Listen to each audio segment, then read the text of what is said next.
Welcome back, and let's go ahead and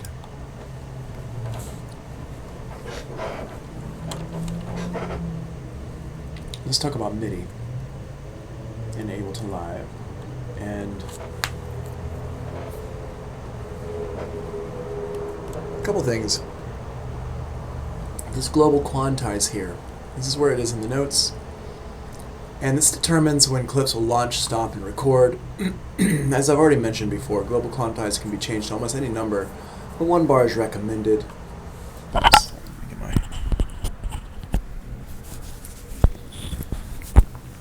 1 bar is recommended, and clips can have their own individual launch settings that are independent from the global quantize. So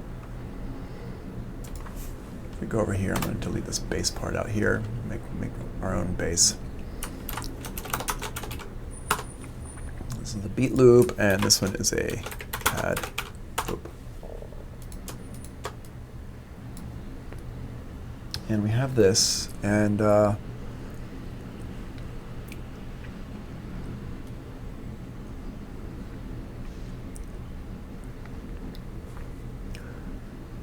I'm going to do is go ahead and I'm going to get rid of all this in here for now. We don't really need that. I'm going to get rid of these as well. And we're just going to do everything from this view right here. So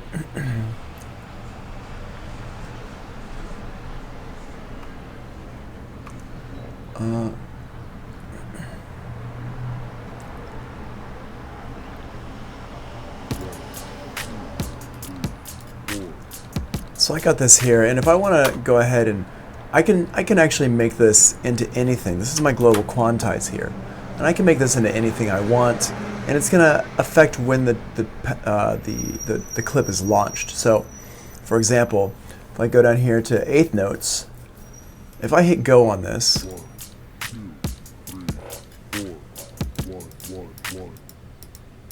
I can actually click it a bunch of times. And I can launch it as a sample from wherever I want on an 1/8 note. It'll quantize into an 1/8 note. And that's a pretty cool, we start to see the power of Ableton Live and how it's kind of like a workstation, like a synth almost. I can change this to 16th notes, and I can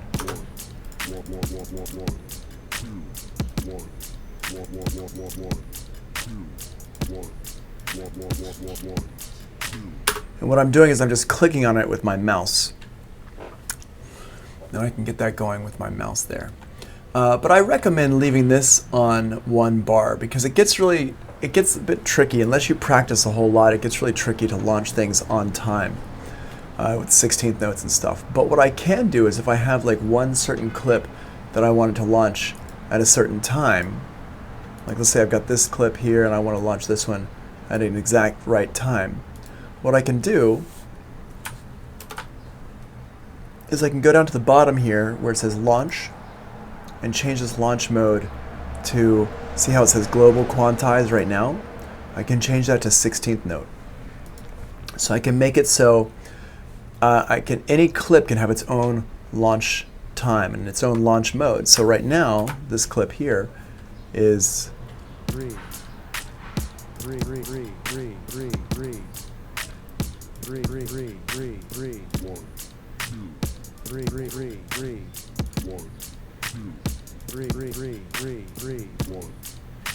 and I can go back and forth between those like that.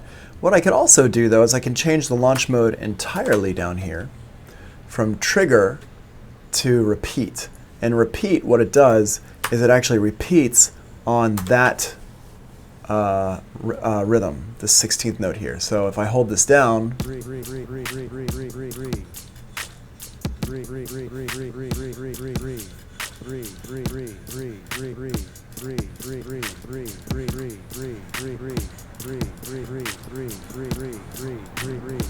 like that.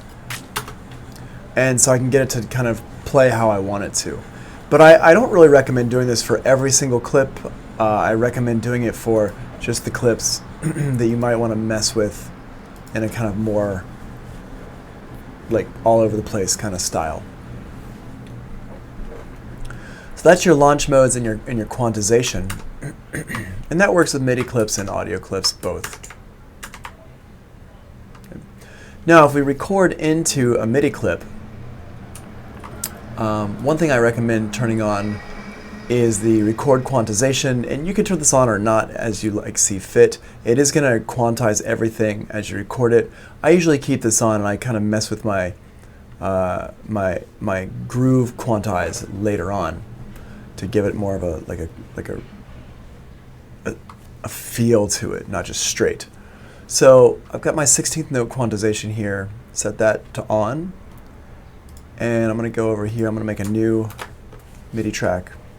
Let's put a bass sound in here, and I'm going to call it bass. Bass.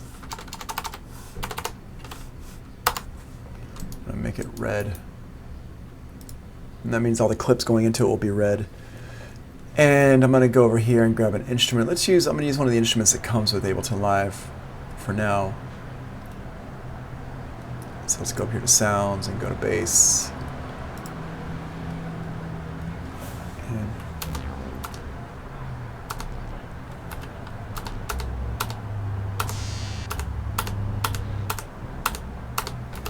We use this one here. Well,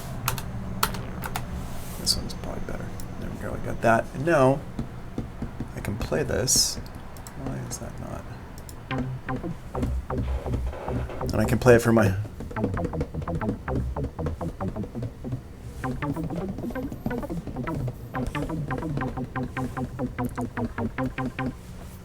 So I can play this from my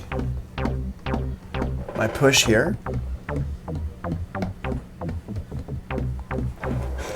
And what I'll do is I'll go over here to my scale mode, and I'll change the scale to a... Oops, not that. This one here, minor.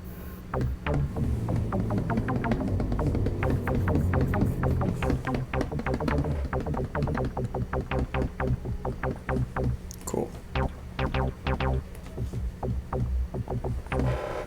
So now I've got this, I can play this, and I hit go. 3, 1, 2, 1. I got my counting there, and when I'm ready to record, I'll just go ahead and push go. Sorry, hold on. I don't know why it's hiccuping like that. Probably because I just have too much stuff going.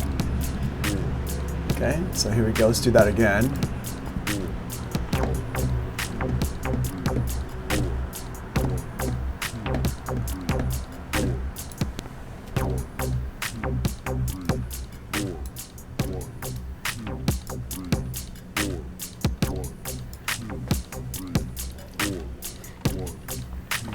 Right, and you can hear how it recorded that. If I want to try recording something different, I can just record something different.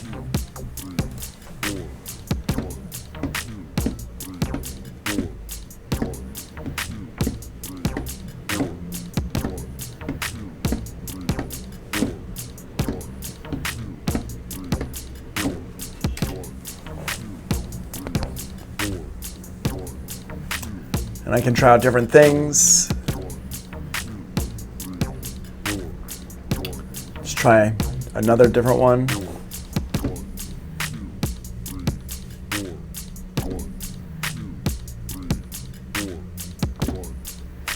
Oops, hold on, I didn't hit the right button.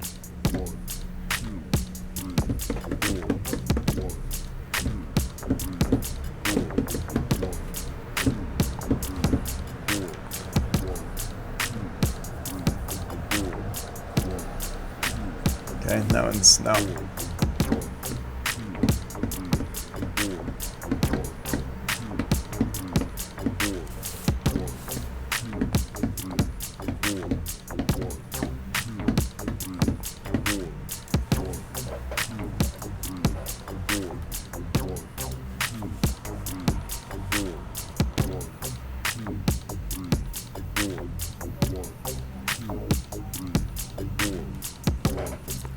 So now I can go through and play all that stuff I just recorded.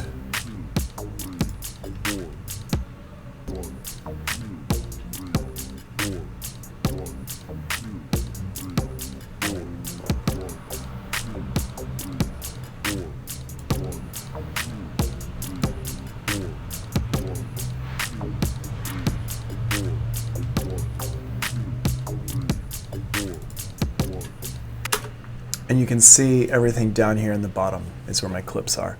And this is how you go about recording stuff into Ableton Live. You just kind of go and you can make ideas up as you go and try out different ideas on the fly. Now down here, I've got all my notes are down here in the bottom. If I double click the MIDI clip, they all show up down here on the bottom, and you can see down here across the very bottom are my velocities. And I want these velocities to be all the same, and there's an easy way to do this. I just highlight one of the notes or click down here somewhere, hit Command A, and then just hold down my Command key. And when I hold down my Command key, you see how it turns into this little up and down arrow? That's my velocity. So I click on that, drag it all the way up. Let me do that one more time so you can see them. So see, here's my velocity lines down here in the bottom. I hold down Command, I drag all the way up, and they all straighten out. I just pull them down like this.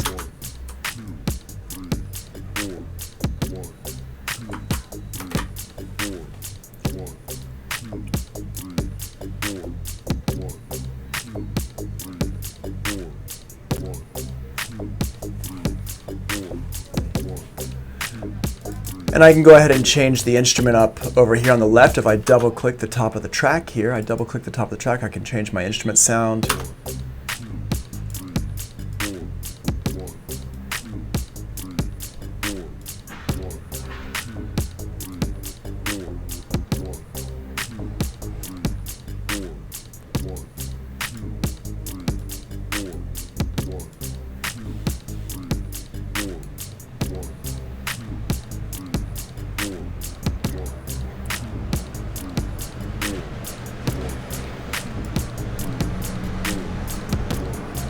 There we go.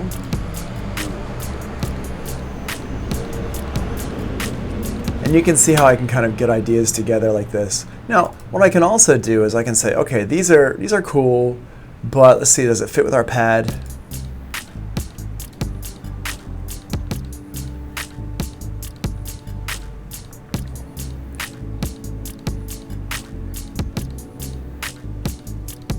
Hey, how's it going, Warwick? So the answer is no, not really. It doesn't really fit with our pad very well. So what I'm going to do is I'm going to just take this and let's see if we move it down. And what I can do is I can highlight all my notes down here, hit Command A, and go down here and use my arrow keys to kind of mouse around like this. So now,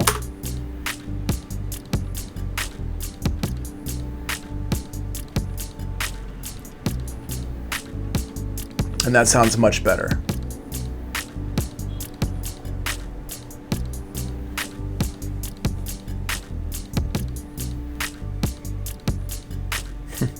Thanks. All right. So that's how we can record quick MIDI things into Ableton Live. So just a quick overview of what we just did. First of all, when you're recording MIDI clips, let's just start from the beginning, and just hold on to these things here. But I'm going to go ahead and stop these. I'm going to make a new. Get a new drum kit here. And I'm going to choose my instrument. I got this MIDI clip track here, Command Shift T to create that MIDI track. Go over here to my drums section, and let's find,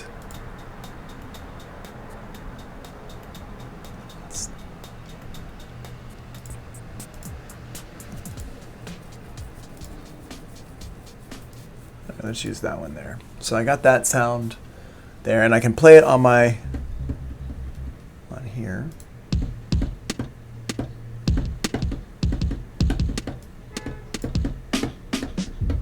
So I got my different.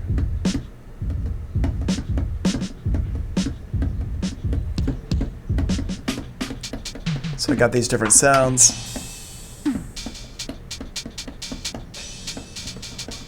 Right, so I got these different sounds that I can play with here. And I can put these in. Let me just turn that down there.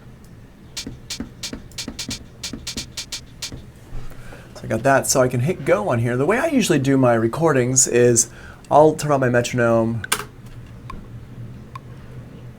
and let it play for a second before I hit record on track.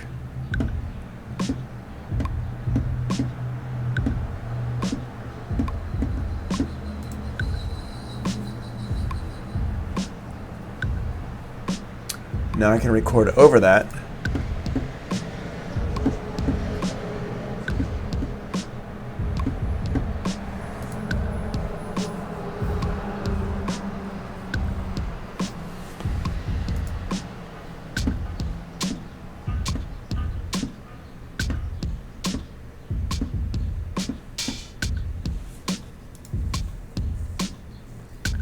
And like a straight beat like this would go okay with our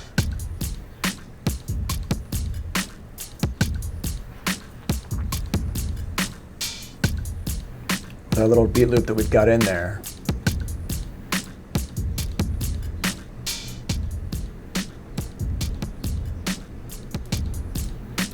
Let's maybe pitch this one down a little bit.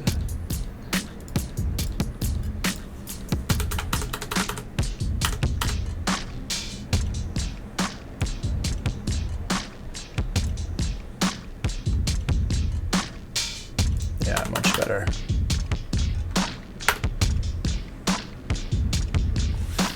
Right now, one thing you can notice is that this one here is not swung at all. This one is like got a swing to it. This one here, this one I just recorded, doesn't have any swing to it at all. So it's quantized, but it's quantized like a robot. It sounds like a robot. So we just went through all this stuff here. Hit the space bar to play. You should hear the click. Hit the record button and an empty clip slot to start recording a MIDI clip. The clip will record indefinitely. Just records forever and ever and ever, and while recording, the launch button will be red. When you're done recording, hit the launch button and the clip will begin looping at the next downbeat. A playing clip will have a green launch button. And if a clip has a green launch button, you won't record additional notes into it. This is great for auditioning sounds. So for example, if I want to go back over here and I want to play some different sounds,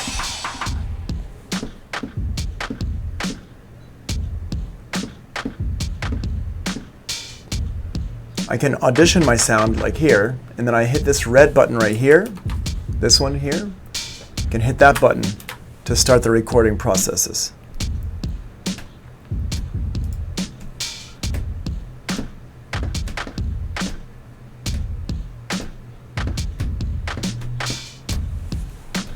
And now it plays like that.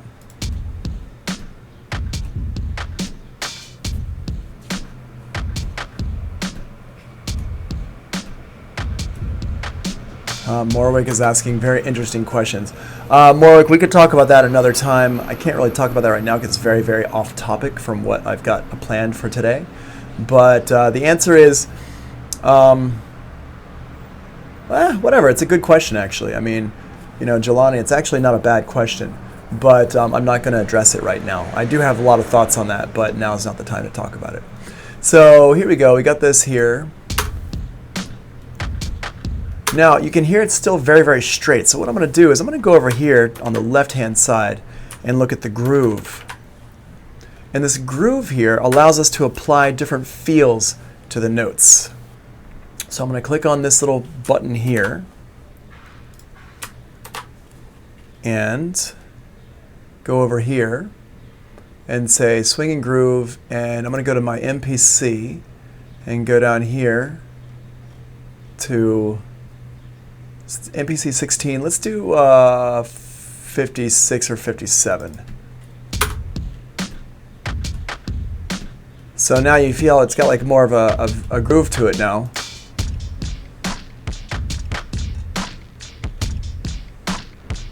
And I can change this and line them up. There we go. That one feels about right.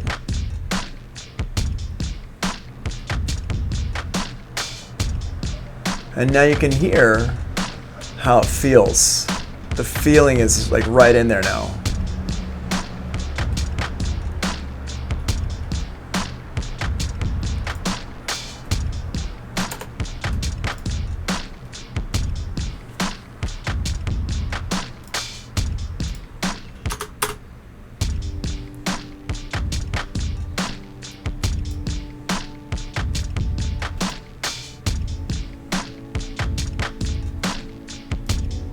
There we go.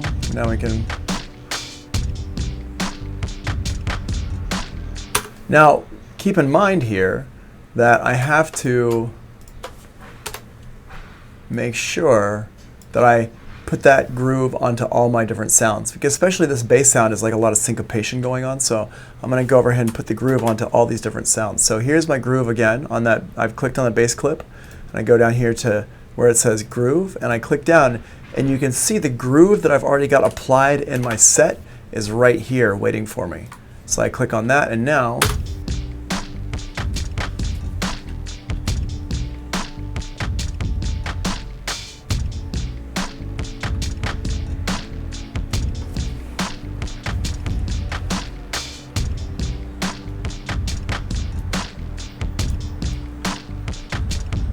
there we go. And so now I've got this groove that kind of fits together.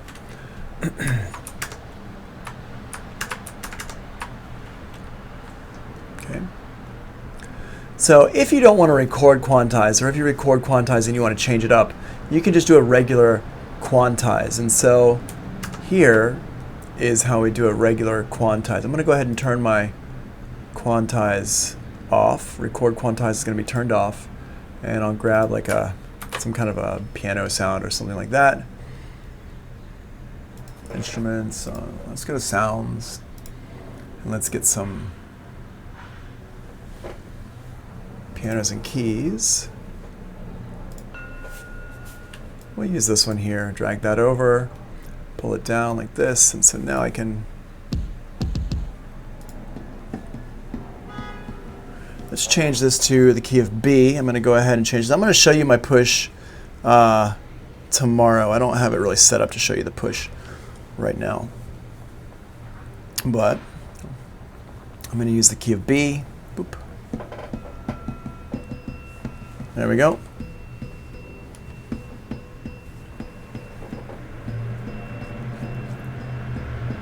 So now I'm going to hit go on this, hit play, and I can record this now.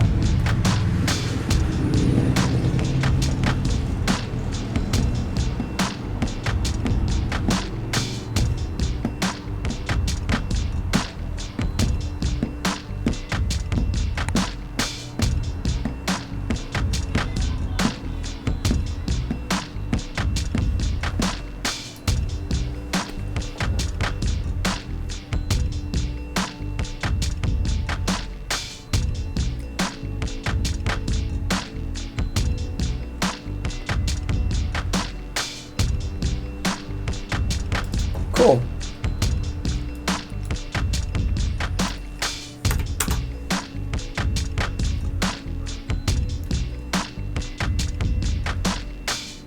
Okay, so we can see in here, if we listen to this one soloed out by itself with just a metronome,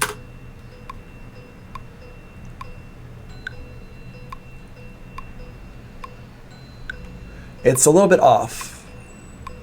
And when I got everything going, it doesn't really sound that bad, but let's go ahead and fix that up. So what I do is I just click down here, and you don't have to hit anything. You just click down here in the clip.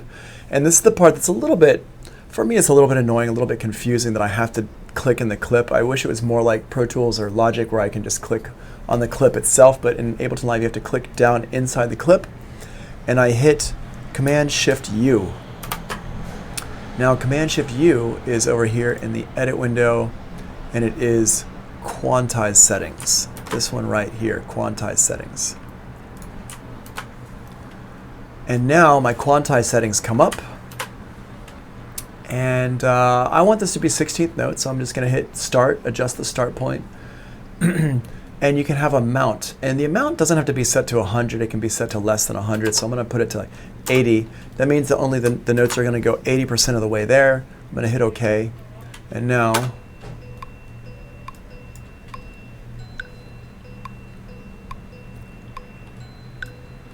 let's go ahead here, I'm going to undo that, and you can see how all the notes kind of go to the 16th notes like this. So I hit it. Now if I wanted it to go without hitting Command-Shift-U, because Command-Shift-U, what it does, it pulls up this window here. But let's say I know it's already set to 16th notes. I don't need to pull it up. I don't need to pull up that window to set it to 16th notes again. Well, Ableton Live has a kind of a fast quantize shortcut, which is really cool, and it's Command-U. What that does is it automatically quantizes your notes to the last setting that you used. So in this case, it's going to be 16th notes at 80% quantized. So I just go down here. Let's take a look at that. So see how it's moving things over. Here's where my 16th note is. Here's my other 16th note. Here's where the note actually lays. On the grid, you can see these notes here are off. These notes, these are all off. They're not on. So what I'm going to do is I'm going to line them up. I'm going to hit Command U, and it moves them over. It doesn't move them over 100% of the way. It moves them over 80% of the way. It's still a little bit off, and that was by design. That's like I did that on purpose. So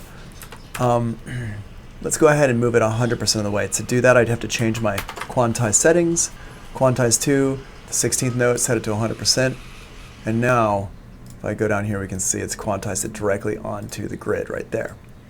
Now, if I quantize to 100%, let's change that back to 80%. If I quantize it to 100% or 80% or whatever, what's going to happen is it's still going to be straight because it's just a 16th note. I didn't apply a groove. So what I'm going to do is I'm going to go over here on my left, and I'm going to apply the groove, and now it should work. Now it'll fit with the other groove.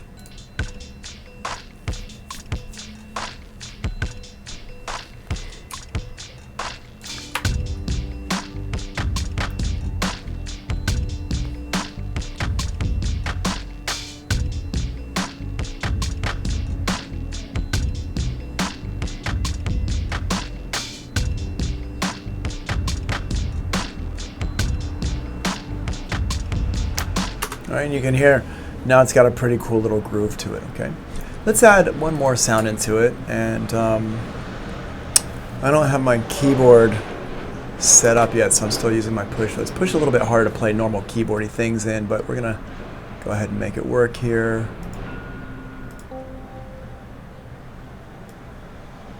Use this, drag that over here to the MIDI track, and now record on this. I'm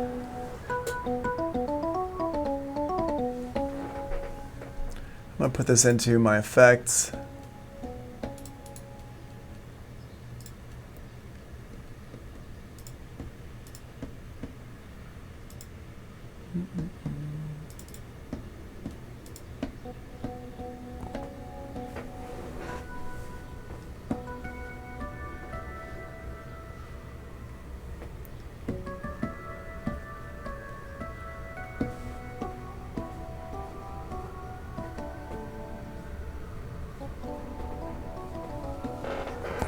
Okay, so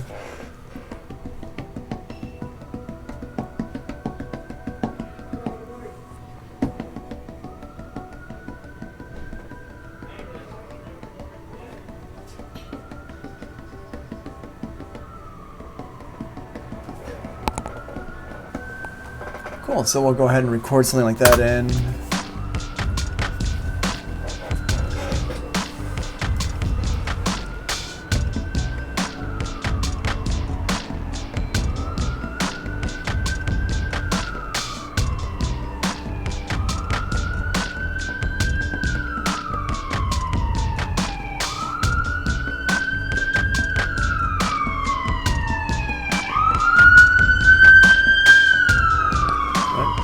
And I'll go through and I'll just find the part that I want. I'll go down here and edit it. Let's go ahead and over here, let's apply some quantizing to it.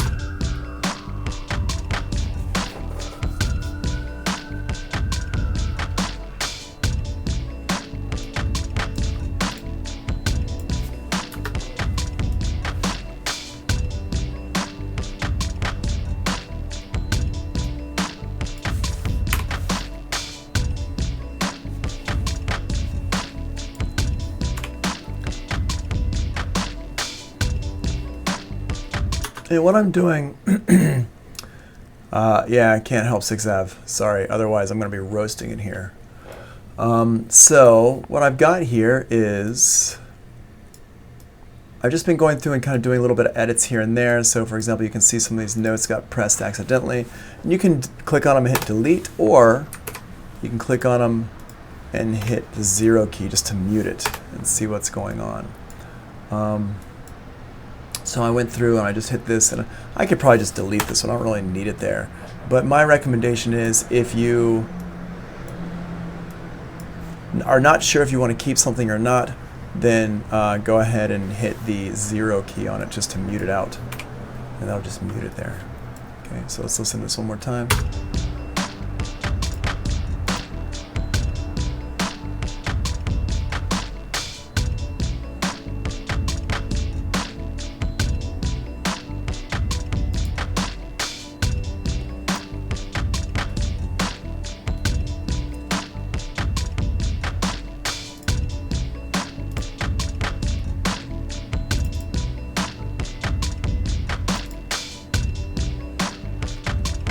And I'm going to change this to a slightly different groove so it's not quite as hard swung as the other ones.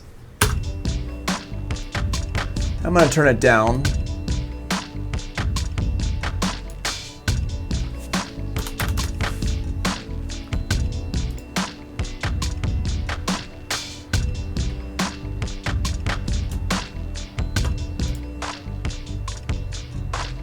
Cool. All right. So now I have these sounds in here, and I could make these into some kind of a little song in the other view. Let me just go ahead and put some of these into some different colors. And there we go. And my vocals over here. So I got my different track colors here. And we can lay these out a little bit here. So let's just go to the next page here. This just keeps talking about quantize, regular quantize, and this is like talking about the differences between the regular quantize Command U and Command Shift U. And then Command U, as I said, Command Shift U, sorry, it sets your settings for quantize, and Command U just follows the quantize settings. Now, if you have been using, we talked about this in Pro Tools a bit, and if you know how to do this in Logic, it's also good. But we've got this thing in Ableton Live called extract chains, and what this is good for is, you can see over here, I've got my drum kit. Let me just go ahead and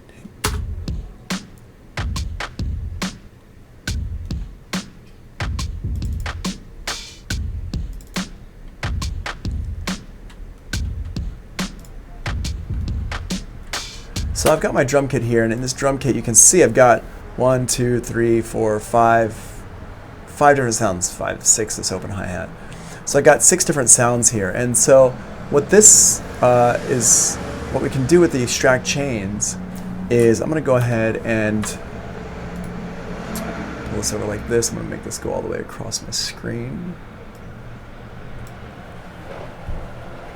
So I got these sounds here, and what I can do is see what they're doing, and I can right-click on it, whichever ones are playing. I'm going to go ahead and start with my kicks. Right-click and go Extract Chains. And what that does is everything I've got highlighted, we'll put that into a new chain over here. So I'm going to call this one Bass Drum 1.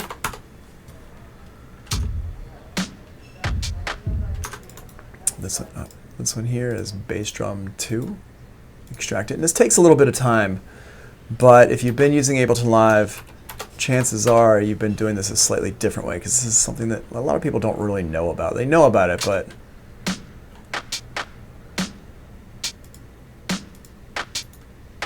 so I'm going to get that one there. Here's my snare drum. Cool, we got that there. My hi-hat here, and I'm going to hold down my Command key to select both of them, and now grab both of these at the same time so they come onto the same track. So now everything's over here, and so now, why are we not? Oh, it's solo, that's why. Whoa, sorry. They all come in super loud, so we want to turn them down to minus 10.7. Go.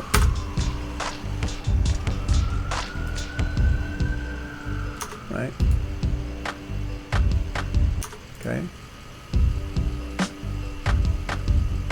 Okay, so this one here is a hand clap. Hand clap. And this one here is a snare drum, and this one here is the hi-hat. So we got that. I'm going to pull this back over here like this. Move that over to there. We don't need that anymore. And so now I've got everything set up. All my drums are here, kind of ready to make some beats with us.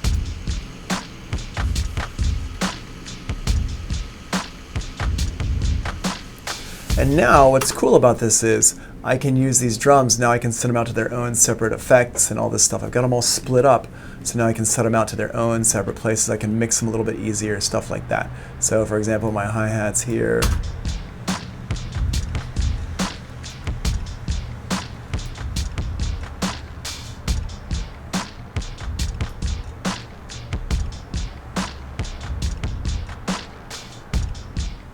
Cool, and make it sound a little bit nicer.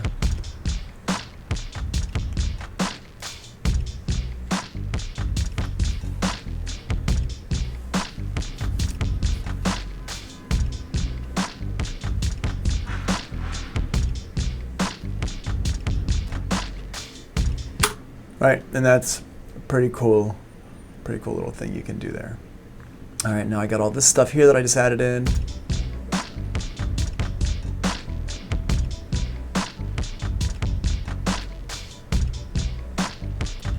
That stuff here.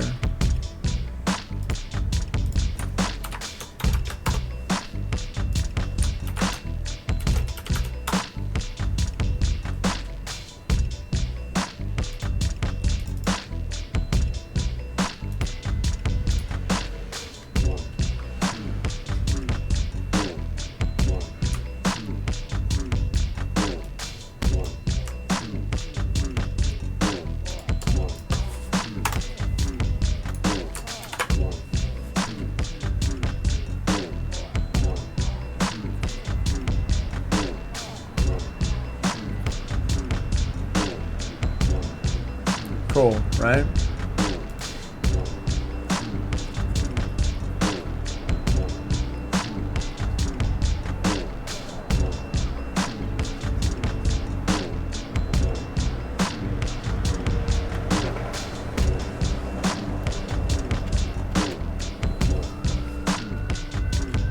Cool. And that's how you can start putting stuff together. And I apologize. Let me go ahead and shut that window, maybe? I don't know. It's going to get so hot in this room. So that's how we start to put all that stuff together, and that's the extract change function. So that's how you can separate out your drum sounds to new tracks per pitch. Open the drum rack by clicking the mixer chain fold button. Identify which drums are playing, right click on the channel, and select extract chains. So if you want to change the track color, you've seen me do it a few times. If you want to change your track color, just go up to the track here, right click, and select whatever color you want. Set that up. And then you can also right click again and go assign track color to clips. Boom.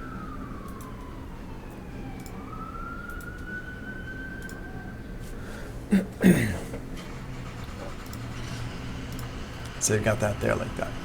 Okay.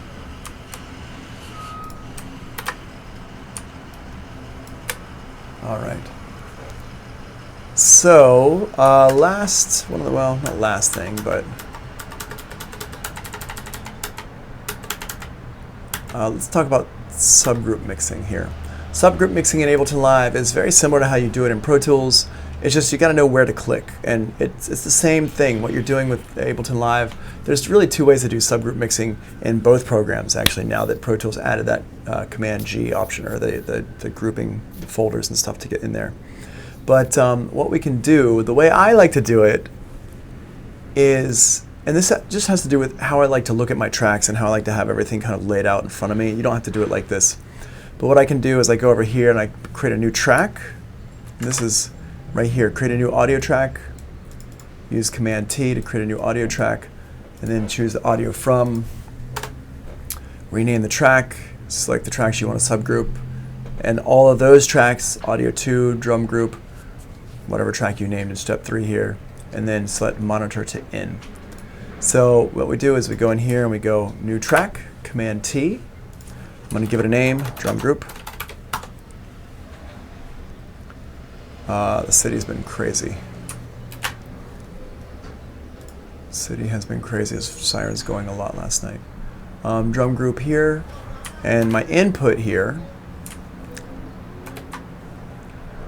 I'll make sure it says no input, and I have this so it automatically comes up as no input. That's down here, no input, and we go over here to these. I hold down Shift to select all of them at the same time, and I'm going to have my audio 2 go to my drum group here, like that. Boom.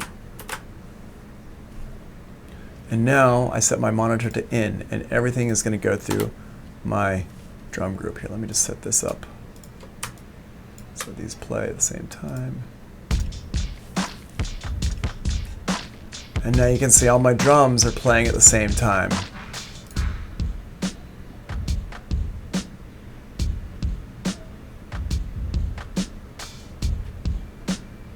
And if I have everything playing and I mute, if I solo just that group,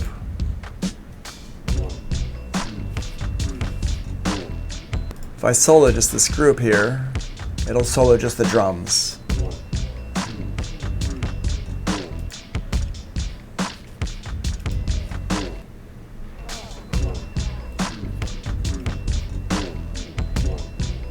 Okay, and so we can solo just out the drums here. Now, what you can do with this, and the reason why this is really cool, as we already talked about this a long time ago, but I just want to go over it again real quick, is I can pull on a drum group, like a group of effects here for my drums. Let's listen to it.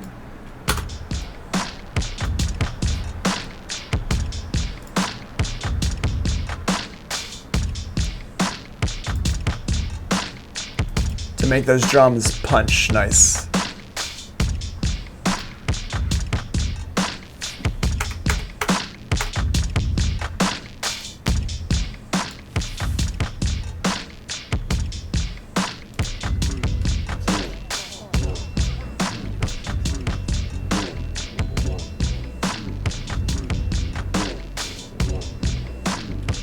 So I can make those drums nice and punchy if that's what I want to do with them. So that's the subgrouping there. Right. Same as Pro Tools.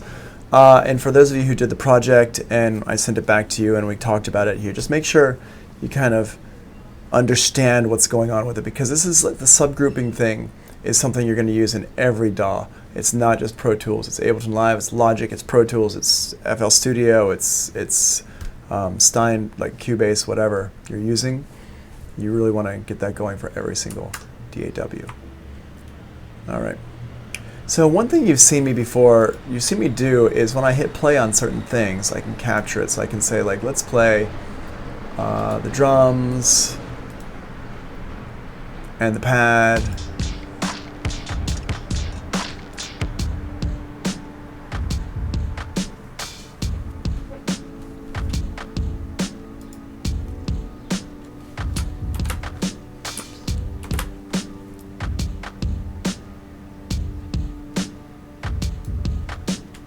I'm going to make another little return track here with a room on it. And I'm going to use the, let's see, convolution reverb here from Max for Live. This is something you can get if you have the this Live Suite. And I'm going to go in here to my presets, well, some different types of things here. We're going to go for this one here, and let's just listen to what this sounds like on this one track. Let's solo this out. That sounds pretty good, actually.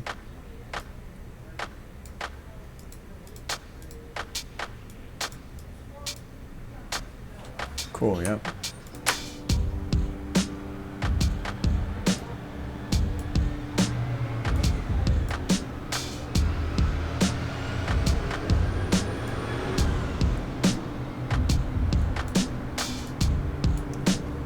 And you know, if you can hear that reverb, the reverb, I put a different reverb on from what I've got going on with this cathedral sound. The cathedral sound was good for the electric piano and probably the bells, but it's a little bit too much for the drums. So let's listen to what this sounds like here. Yeah, that sounds cool. And so what I'm going to do here is I'm just going to capture the parts that are playing. So we want to have these ones here that are playing right here, and this pad sound. Let's make that into its own new scene. So anything that's playing right now, I'm just going to select the scene I want it to go below. I'm going to hit Command-Shift-I, and what that does is it captures and pastes that scene. And it's over here. You can go to Create, Capture, and Insert the Scene. It's right here under Create, Capture, and Insert Scene. So now what that does is everything that's playing, it's going to be put on a new scene. So if I go over here to my vocals,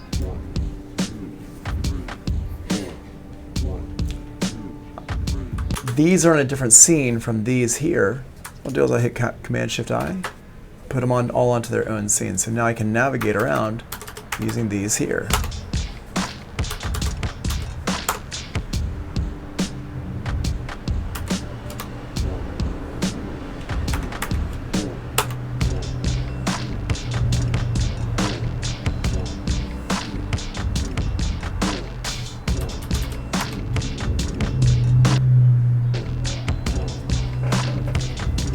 So that's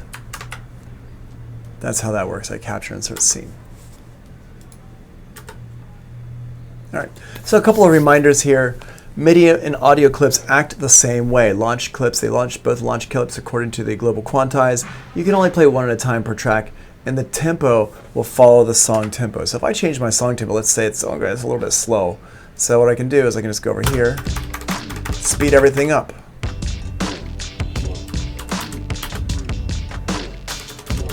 Or I could slow everything down.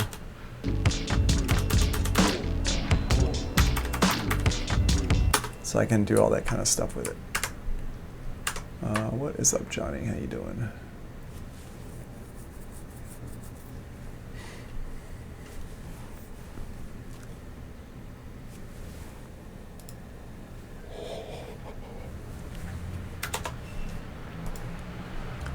All right, so there we go.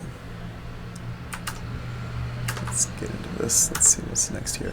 So we can also draw MIDI notes in. I kind of showed you all this yesterday, but let's just go over it again real quick here. Let's say I've got, let's say I want to change all this up and I want to go into like this other thing for a minute here. So I'm going to go ahead and make a new MIDI track, and the audio is going to go to my drum group here.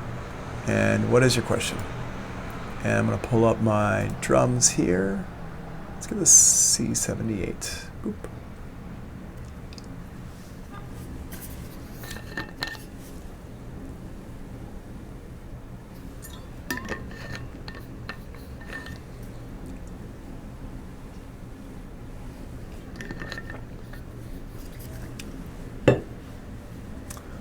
All right, well, ask your question. There might be a long lag right now, so.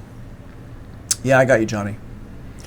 All right, so here's my Core 78, my C78 Core kit. And what I'm gonna do is I'm just gonna double click in here. I'm gonna put that just creates an empty MIDI clip. And now I'm gonna use my pencil tool. Remember, that's the B key. My pencil tool, and I'm gonna go ahead and you see this little headphones here. Well, what that does is it allows me to hear my sounds that I click on. Turn that down.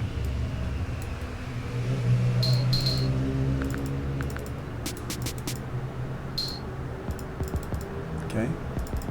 So I got these two, like these sounds here. So what I can do is I can put in here, let's put the snare drum, let's put this thing, the snare drum on the 2 and the 4.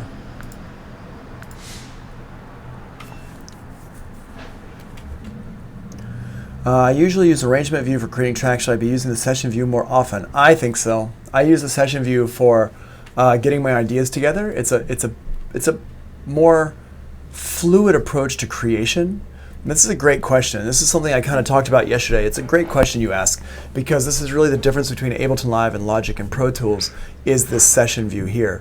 And if you want to, like, I like to just kind of keep a loop going and create some stuff and just kind of mess around with it, because I'm making electronic music and it's very loop based. So I think it's a really good idea to use the session view, but then what's going to happen is you're going to get into the arrangement view as well, and then you're going to start using the arrangement view a lot. Also, I mean, you're going to be using both. But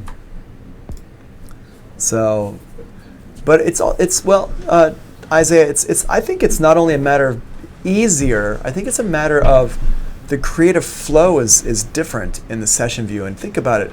The arrangement view is a line. It's a straight line from start to finish. And so when you're thinking about stuff creatively in the arrangement view, you're thinking about this linear line. And that's great for when you're laying out your song. But when I'm just getting ideas together and I'm just trying things out, I don't want to think linearly. I just want to get some cool sounds together and make some loops and stuff like that, and just kind of get a sonic palette going of sounds that I want to use. And maybe a cool bass line, but maybe I need to try out a bunch of different bass lines and stuff like that. So using the session view allows you to do that kind of stuff more easily. It allows you to kind of have more freedom with sounds and your creativity and just kind of let things flow. The problem is when you are doing that, it gets hard to put things back into some kind of a story. And that's where a lot of people actually kind of falter, is they start using session view and they get into it and they lose track of the song. So what you really got to do is, get some cool sounds together, get some stuff going, and then make sure you get it into a song. Don't just keep it in session view. So what I always try to do is So what I always try to do is I'll work when I'm working on a new song. I'll work in the session view for a while, but then I'll start putting stuff into the arrangement view kind of as soon as possible. So before the end of the day, before I stop working for the day, I'll make sure I have like a song that's at least kind of laid out a little bit. And then I've got some sounds, I've got some ideas of stuff. It's gonna change a lot probably, but at least I have something, and then I'll throw it on my phone so I can take it and listen to it while I'm walking around and stuff, because I always find that I get a lot of ideas when I'm walking around the city. So that's I think it's really important to use both, but kind of know when to say when. Like, you can just stay in session view forever and ever and ever and never get anything done. But I think that if you don't use session view at all, you're not using Ableton Live to its full potential and its strengths. And I think the strengths of Ableton Live really come from the creative flow of Ableton Live. So it's a great question, and I think it's a really important question when you're learning about Ableton Live. So that's a good question. Thank you for asking that one. All right, so we got over here. I've got this here. I've got this little drum loop here. And let's go ahead and I'm going to go ahead and put these in here. I'm going to turn these down a little bit. Oops. Turn this down a little bit like that. So let's play this one here.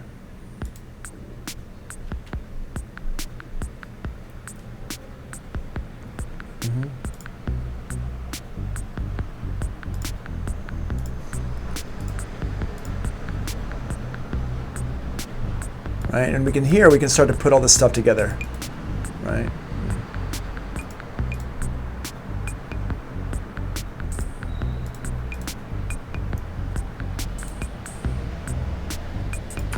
I'll turn this one down.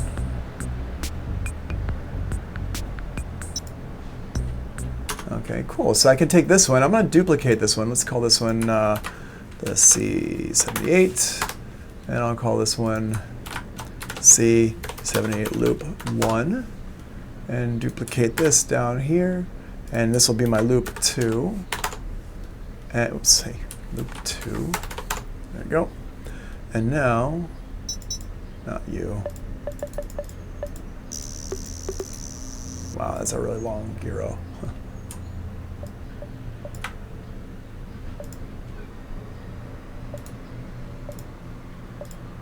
There we go.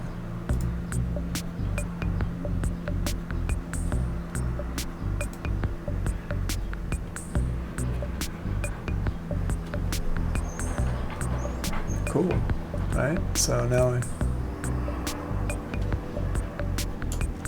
let's keep the counting going as well. So let me stop these here. And we're going to have this one here with the counting. Let's see what this sounds like here. Yeah, pull this down here like this. And that's how we can kind of pull these together. Command-Shift-I.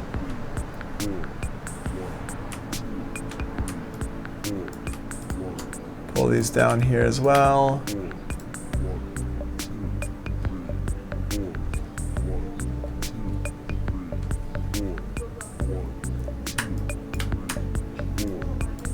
And let's get this one here.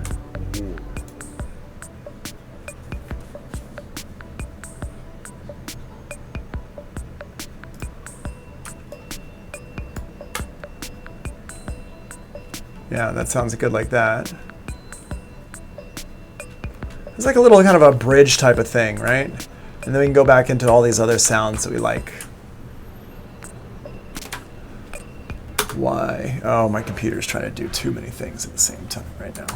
I have like so many programs open and doing stuff and broadcasting and recording and trying to Ableton Live and all this stuff. And also Spotify. Let's turn you off, Spotify. Okay. Not that that's going to help that much, but... All right, so now I got all these things in here, all these different sounds and stuff, and we got all this stuff. So now, this is what I was talking about. Now it's time to kind of go back and put the song together a little bit here. Let me just make sure where we are in the notes. Double click it, there's some drawing notes in, adjust the loop length, enable draw mode, pencil in whatever notes you want. Okay, so the only thing I didn't really talk about is adjusting this loop length here. So I got this here. Let's say this is a 1-bar loop right here. Let's make it a 2-bar loop actually. What I can do, so I got 2 ways I can do this. I can duplicate the loop right here in this one. And what that does is just doubles the loop length. Boom. Now over here, let's get the snare drum. The snare drum is that one right there. And I'll just click on that to kind of, I hold down Option and drag it over. And I can hold this down, Option, and drag that into these. And this one here, I'll duplicate this loop. So we could do it like that, or I can highlight everything and Command D to duplicate it like that. The only problem is this doesn't also make the loop the same length, so I'd have to drag the loop over like this. So depends on how you want to do that. There we go. So now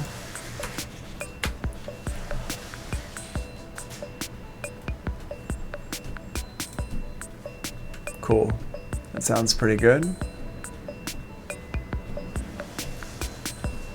Cool. And so that's how you can do that. You can duplicate the loop length down here. You can adjust the length right here as well. Length 2, 3. I can make it 4 bars. And you can see I've got all this empty space over here on the side. So that's one thing you can also do. I usually just hit duplicate loop, and that just copies everything over like that. All right, so some tips. If you click to input a note and continue to hold the mouse down and drag up and down, that note's velocity will change. So, for example, I go in here and I say, I want to add in this. No, I don't want to add that. Let's add in that one. So I can click it. If I've got the B note here, click, drag up and down, and it'll adjust the level of that. It'll adjust the velocity. Okay. Now, it's the velocity. Keep in mind it's the velocity so for this drum sound, it's going to be also the level. But for synth sounds and stuff, it's probably not going to be the level. And I just literally click here, and you see up at the top of my screen, at the top of the MIDI clip window here, it's got a number, and that's your velocity. And the velocity goes up to 127, and it goes down to 1. Okay, and you can hear it. You can also see that the shade of the color is adjusting as well. So that's how that works. To create a string of notes, click and drag to the right, like that. Like that. And if I don't have my pencil tool selected, I want to put in notes, I can double click it, and it'll put a note in like that. But what I can do is if I wanted to make a note long, I click and I hold it down the second time. I double click, but I keep holding it down, and I drag to the right. So that's a couple of ways that you can do inputting your notes. If you want to make the note longer, you double click, but the second time you hold it down like that, and you drag. Okay. So that's that there. If you want to adjust your grid size in here, it's your command 1, 2, 3, 4, 5. 4 switches the grid on and off, so it's basically slip mode in Pro Tools. Okay. Fixed grid stays put to what you set, and adaptive grid is changes based on the zoom level. So if you right-click on it here, we can see here's an adaptive grid and here's the fixed grid, and you can right-click and change stuff, but you can also command 1 and 2 to make that. And you see how see how it's getting more and less grid lines in here? That's me hitting my command 1 and 2 keys. Command 4, it turns it off. Command 4 turns it back on. And if I want to make that into a triplet, so I highlight this part here. Command 3 turns that into a triplet, if you remember what triplets are. Now, this kind of goes back to what Morwick asked earlier, and this is a good time to address that question, is do you feel like programs like Live remove a need of knowing music theory and understanding music, and will ultimately be the demise of music that requires an understanding of key changes and whatnot in music? And the answer is no. If you want to be a really like a musician who can work with other musicians and really get your point across, you're always going to need music theory. And it's important that we understand what music theory actually is. And this is a very important point that I want everybody to kind of understand and think about, is that music theory is really just communication. It's the same thing as English. English is communication. So if I want to teach music to you, I have to know how to speak English because you all speak English. If I go to Mexico and I wanted to teach at SAE in Mexico, I'd have to speak Spanish, right? Or if I went to Brazil, I'd have to speak Portuguese. Or if I went to Japan, I'd have to speak Japanese. If I went to Russia, I'd have to speak Russian. Everybody, all these different places people can kind of speak English in them, some better than others, but it shouldn't be expected. That's the language that they speak in that country. And so if I want to communicate to them, I have to speak English. If I'm just sitting in a room by myself my whole life and no talking to anybody in the outside world, I don't share any ideas with anybody, I don't have to speak anything. And I could still make music. I could still have ideas, I can still have thoughts, but they're not going to be put together in a way that other people could understand, because I have to learn how to communicate, and that's because I'm a social being. I have to communicate with people. Well, music is the same thing. If you never need to talk to anybody about music, then you don't need to know any music theory. But if you want to start talking to people about music in words, then you need to know music theory. But if all I want to do is make beats all day and I don't want to talk to anybody in words about music, then I don't need to know music theory. But if I wanted to talk to somebody and say, hey, I want you to play those as eighth notes, well then, so if I've got somebody who's playing like a drum beat or something like that, I've got my drums here, right? So I've got my metronome here. Let me just turn everything off. So there it is. So if I said play quarter notes, they would just do this because they know a quarter note is that, right? That's just a quarter note. If I said please play eighth notes, they'd say, okay, cool, here we go. 1 and 2 and 3 and, oh, that's so annoying. 2 and 3 and 4 and 1 and, because that's an eighth note, right?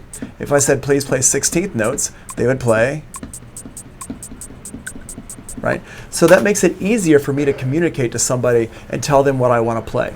It doesn't matter if I'm using Ableton Live or Logic or Pro Tools or whatever. It's all the same.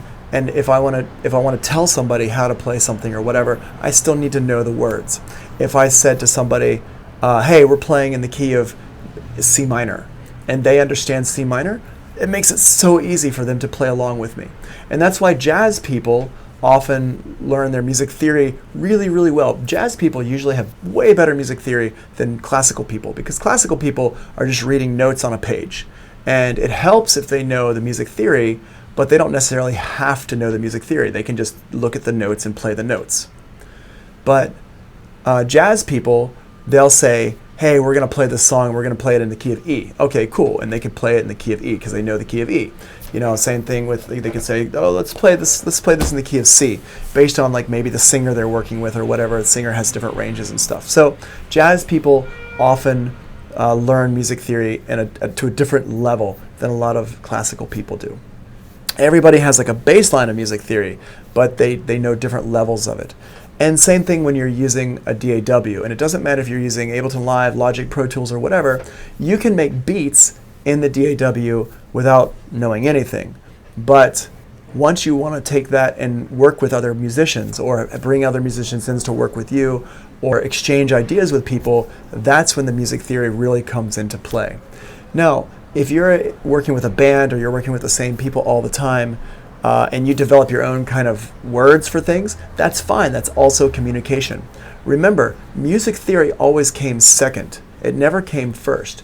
First, people started doing stuff. They played something. They made up an idea. They kind of did something. And then somebody else came along, or that same person came along and said, okay, now I want to be able to talk to people about this thing that I did. And that's when they made the music theory.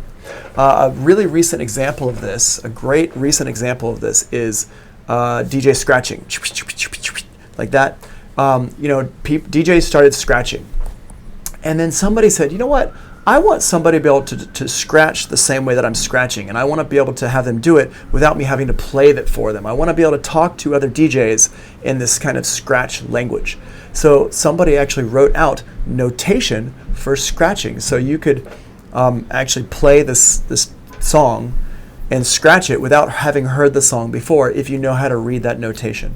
And that's really the important part to kind of keep in mind when you're thinking about music theory and stuff. I don't even know if that Morwick person is still here or not, probably not, but I think it's a really important point for everybody in my class to understand. So that's talking about that. Now, once I get I've got two more microphones. I got two more cameras set up, and I'm going to set those up today. Well, I'm going to set one of them up today. The other one I can't set up today because I don't have a thing for it yet. But I'm going to buy a thing for it. I'm going to have them both set up at some point. You're going to see, I have actually, you know what? Here, I'll show you. Let's see. How do I do this? Clashing full screen. Boom. Okay. So this, hold on, let me just, yeah, that's fine. You got a little black dot there, but it's okay. But let me just show you this real quick.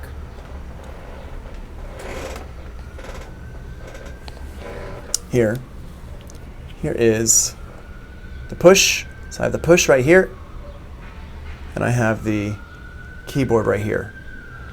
The keys on this and the things on this both do the same thing. They both do the same thing, which is play notes. Sorry for all the sudden movement here. They both do the same thing, which is play notes. And basically, what that means is they're both input devices. They just look different.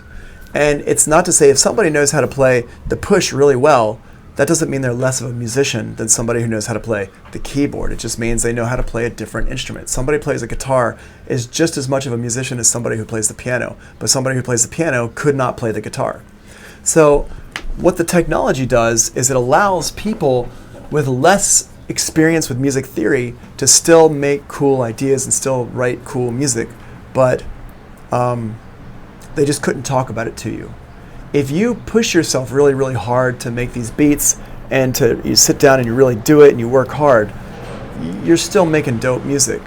You just don't know how to talk about it. You're basically illiterate, which is fine, because if you're a great storyteller but you don't know how to write, just find somebody who knows how to write, or find an iPhone and dictate all your stories, and there you go. You're still an awesome storyteller, and that's the most important part. Somebody else can write it down for you if they need to. So that's how I think about that. All right.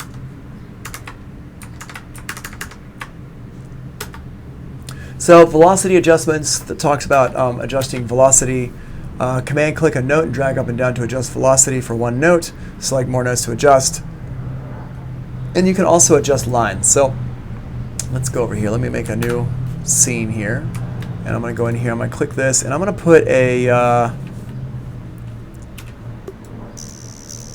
stop that. Okay, so I'm going to put a bunch of hi-hats in here, and And I'm just going to play these.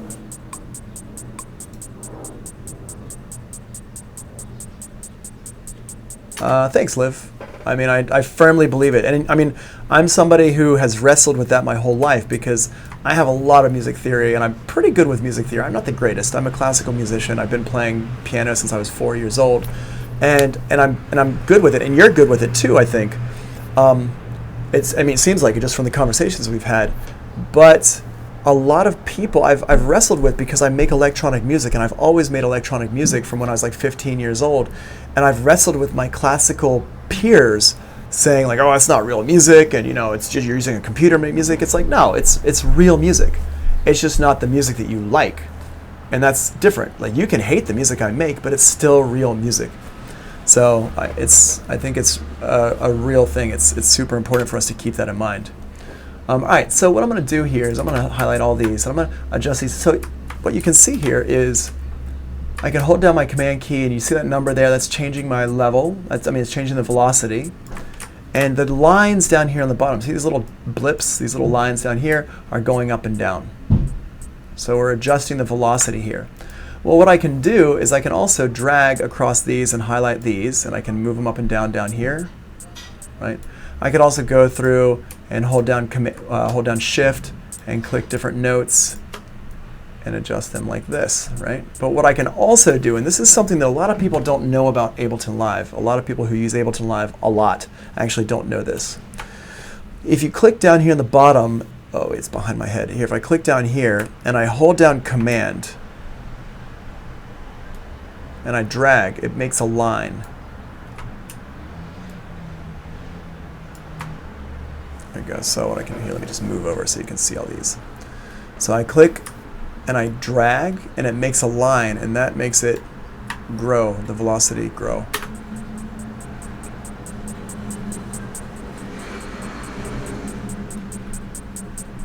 Right? And the cool thing about this is I can say, all right, let's just take all these notes. I'm just going to make them all, come on, there we go. I'm going to make them all soft, all quiet here like this, soft velocity. And I'm going to hold down my Shift key to select every other one. And now I'm going to hold down my Command key. And now you can see every other one grows.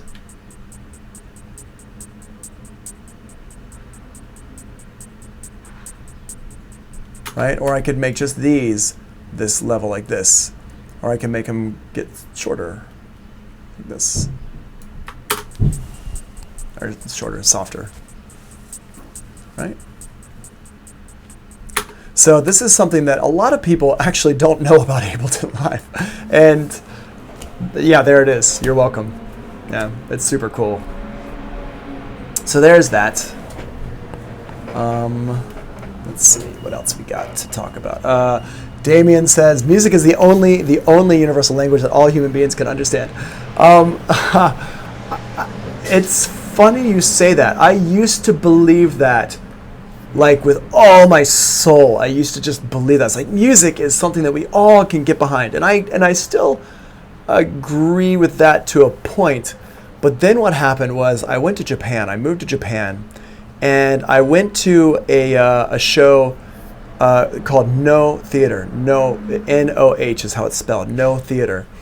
And No is a traditional form of Japanese music.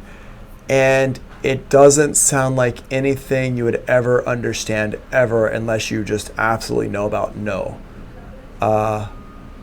It sounds like people screaming and shouting. And it's really weird. And yeah, I used to think so too, but then I listened to this music and I was like, what are they even going on about? Like, this just sounds like you're torturing cats. It was the weirdest thing. And it's a part of the Japanese culture, and it doesn't relate anything to what I grew up with. So I think that music is very cultural. I think that what's happened is that now the cultures of the world have kind of started to smear together, and we've got, especially because of the internet and stuff more recently, but really a lot of it has to do with like pop music and American music, pop music, hip hop, stuff like that. Now if you go to every country has hip hop. Hip hop is really something that has tied so many cultures together, and every country has, and their normal music has influences from hip hop. And now what's even happening in America and the world is you're getting more of the Latin vibe is coming up a lot more. I mean, it's been around for a long time, but we're getting a lot of the Latin vibe is into stuff. So now what's happening is all these cultures are starting to kind of smear together, which is awesome. So we're understanding the music because we come from that culture, and then that culture is starting to come around to all these different places. But I could play for you some music, you'd be like, huh? and I agree with you, Damien. I'm not totally disagreeing with you. I'm just pointing out that there's definitely some music out there that's cultural, that's relevant, that's amazing, but it doesn't mean anything to me it doesn't touch me on the same level that other music touches me. And when I heard it, I was just like, okay, maybe I have to rethink the whole music is the universal language thing. Because I used to believe that so hard. And then I went to Japan and I was like, oh. So, yeah, not to knock you down. I don't want to knock you down at all, because I love that. And I agree with you to a point. But there is a point when I'm just like, yeah, maybe not. All right. So now I got these instruments in here. Let's take these bells, for example. Let's take these bells. Here, let's play these. And let's say that I want to take this bell and I want to make this into a loop. Okay, so what I'm going to do is I'm going to just delete all these here for a second. And I'm going to make this one into a loop. I only need to make one into a loop because it's all the exact same loop. So here's how you do this in Ableton Live. What I do is I right-click on the track name, and I go to Freeze Track, and it freezes it. And then what happens is when you freeze it, it turns it blue down here in the bottom. Now what this means is I can't move anything around. I can't touch all this stuff. See, this stuff over here, I can't touch it. But what I can do, and this is what's different from Pro Tools and Logic, is what I can do is I can take this and I can move this clip around, because what Ableton Live did that's different from Pro Tools and Logic is it didn't freeze the track as a whole track. What it did was it froze the individual clips. So we got this. So now this is not going to put as much taxing on my computer. Here, let's go ahead and stop everything over here and hit go. And it doesn't tax my computer as much, although for some reason my computer is running really high right now. I think it's because of OBS, what OBS is doing. But that's okay, whatever. I mean, usually I don't run OBS while I'm making music. But what I can do is I can take this and let's go ahead and right-click again and flatten the track. And what this is going to do is now it's not blue, now it turns it into audio. So there's a couple things here that you got to understand. One is that if I take this and I just freeze it, I can still unfreeze it later. So what this is doing is it keeps all the audio, all the stuff on here, but I can't change anything. It's taken my MIDI and it's turned it into audio, but it's not audio that I can touch. But what I can do is I can unfreeze it. I can right-click and I can go unfreeze at any point in time. So I've still got my MIDI in there somewhere and I can unfreeze it. So this is useful if I don't really want to mess with my audio too much. I don't want to put any more effects on it and stuff like that. This is useful for that. If all I want to do is just conserve my CPU, my computer's processor, this is great for that. Usually though, what I'm doing is I want to change stuff into audio to mess with it or add new effects to it or kind of flip it backwards or whatever. So that's why I go the extra step of flatten. And flatten turns it into audio, and now I can add new effects to it and all the different things.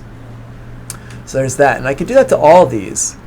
And what I recommend with these is if you have the same loop over and over again, is don't repeat the same loops, just freeze one loop. So freeze, right-click, freeze, and then I'm going to right-click again and hit flatten.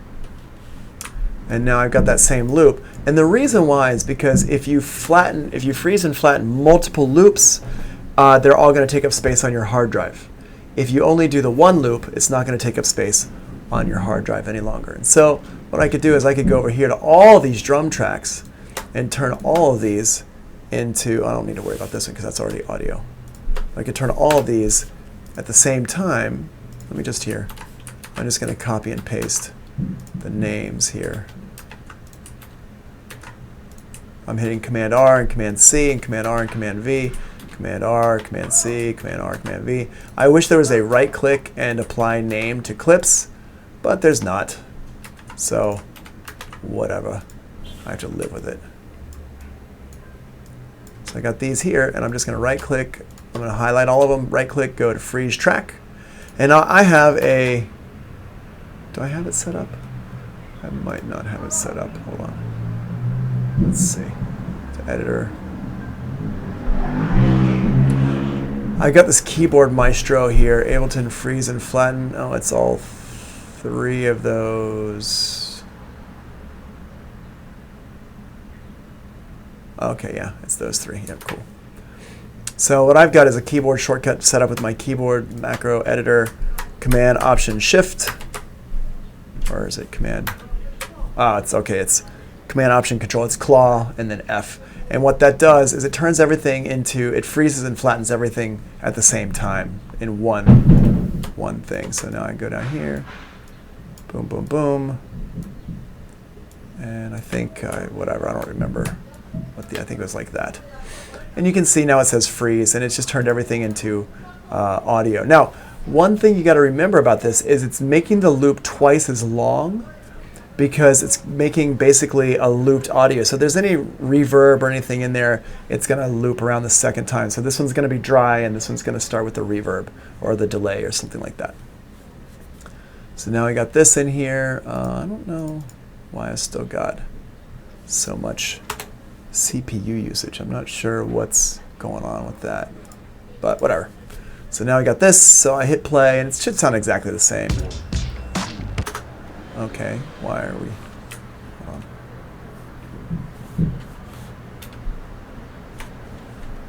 Boop, boop, boop, boop, boop. Why do you not sound like drums?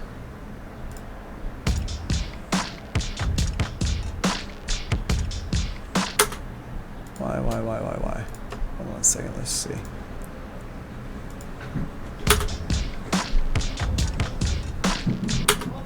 That sounds really weird. Not sure why that sounds so weird here. Let me undo that a few times. Go back to, I'm really not sure why that, what did I do? What did I do wrong? Is it just me? Oh, it might just be me. Hold on. Sorry. Y'all are sitting there going, wait, it sounds fine. No, it's my cable was weird here. Okay, sorry about that. So here, let's do that one more time. Come on. Boop. Freeze and flatten all at once. And if you want to know a program that is, it's a program called Keyboard Maestro, and it is dope. Super, super useful. I have it set up for a bunch of stuff because I can actually insert like EQs and stuff on my track. So if I want to put like an EQ or a compressor on here, it'll automatically insert my EQ on here. So I can go ahead and do that really easily. So I just boop, boop, and I hit F1, and it puts the EQ right there for me. I don't have to go and grab it. I can just like hit Command. I can just hit F1. So, all right, so there we go. So now it should sound, I mean, it was cool.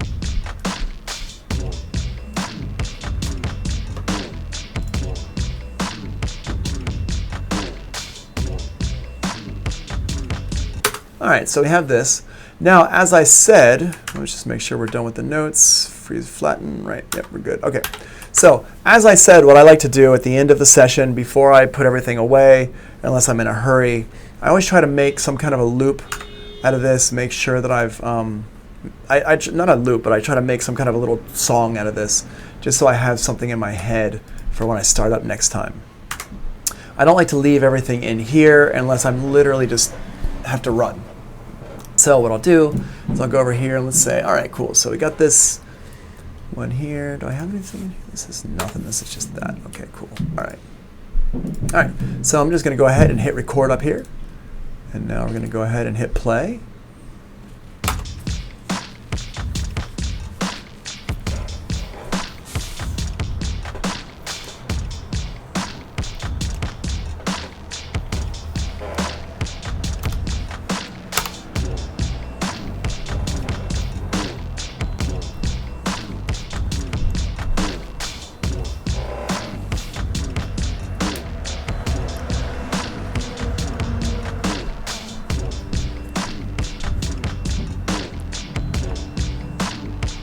And you can see it's recording into here.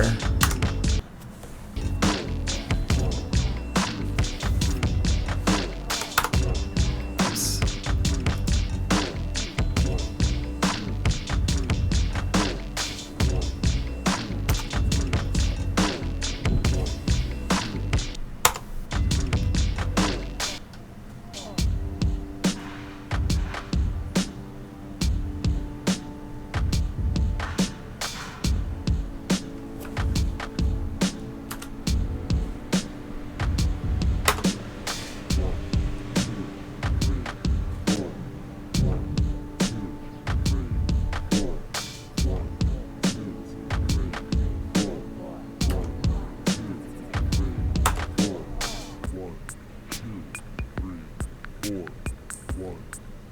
Right.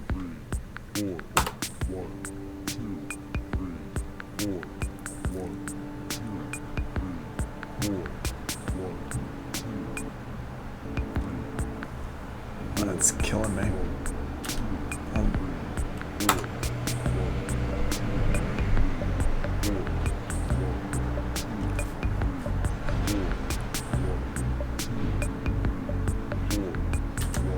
Go through this one down here.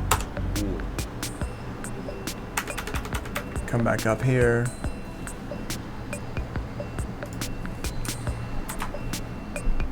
Let's grab these two here as well.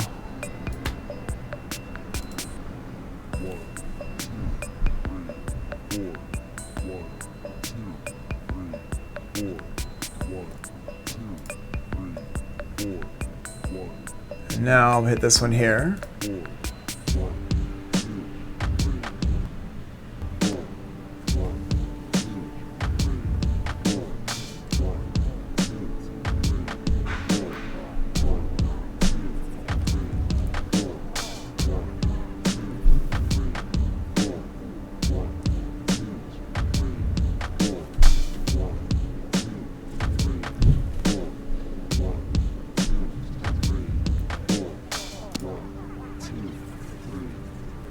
I'm just going to go through and stop these.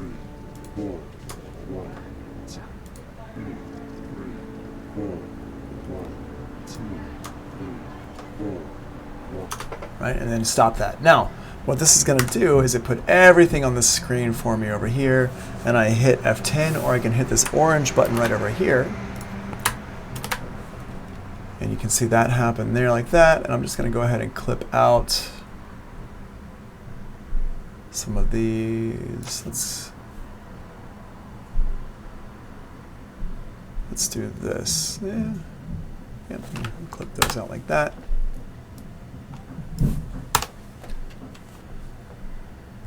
Or actually, hold on, let's do it the other way. Yeah, here, let's do it like this. I'm going to go ahead and hit this. Delete that part there. There we go, like that. And then get rid of these like this. Cool.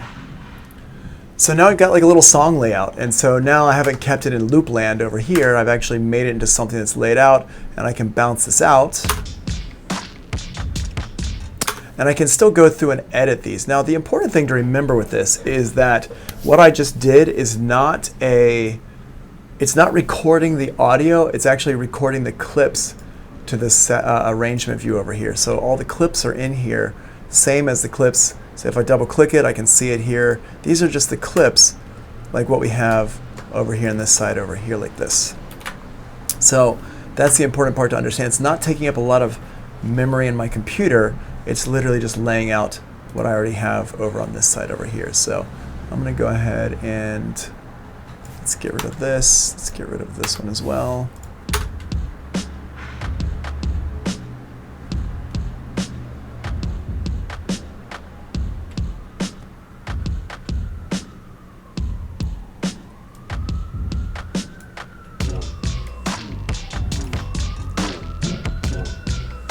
And I can go through and I can make all these edits.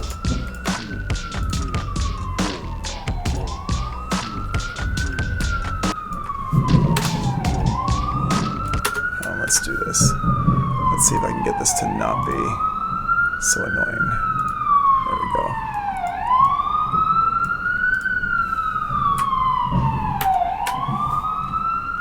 Sorry, hold on a second.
Cool. All right. So you can see I can make little adjustments before I bounce it out. All right. And now when it's time to bounce it out and say like, okay, cool, I like that. Brooklyn. I'm not in Brooklyn. I'm in Manhattan. I'm on 6th Ave. My house is in Brooklyn, but I've been staying this whole time at my girlfriend's place. All right, so we got this. All these parts here. I'm going to just go ahead and bounce this out real quick. Command Option, what is it? Command Shift R. Command Option B is Pro Tools. Command Shift R to export video. This is basically to render it. I'm going to render my master track here. Go in here, look at a couple of these things. I'm going to leave all this stuff off here because I'm bouncing it out to play it on my iPad or on my phone or whatever. And then down here, PCM settings. PCM basically is a WAV file, so I want to definitely bounce out the WAV file. Well, if you want to. WAV 24-bit, no dither. If you don't want to, or if you want to bounce out an MP3 as well, or just MP3, you can just turn this one on and upload to SoundCloud if you want. You can also bounce out video. Ableton Live will allow you to bounce out video, which is an interesting and weird thing. So I'm going to go over here. I'm going to hit Export. I'm going to tell it where I want it to bounce. Let's just bounce it to the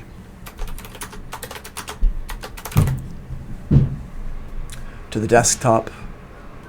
Actually, I have this. Let's put this where it needs to be. Ableton Teaching Projects. Yep, cool. I always like to make a folder in here that's called Bounces. There you go. And now it's going to render it out.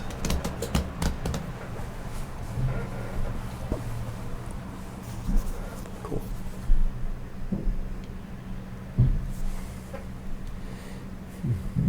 And that's how we can do this stuff. As you can see, it's different from Pro Tools, but there's still fundamental things that are the same. It's not like completely 180 degrees about face from Pro Tools, but it's different enough that it's you need to put some time into it. I think it's a great program to use for making beats and being creative. I don't think it's a great program to use for recording bands.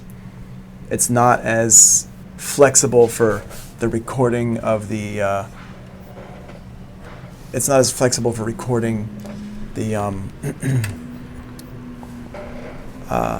and editing audio as Pro Tools is. Excuse me. All right, so I'm going to save this. I'm going to quit it. And go back over here to the where it should live in here.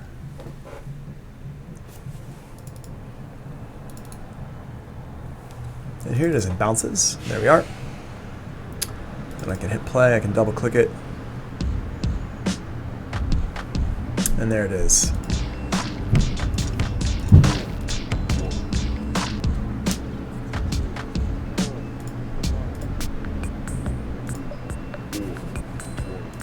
And there you go.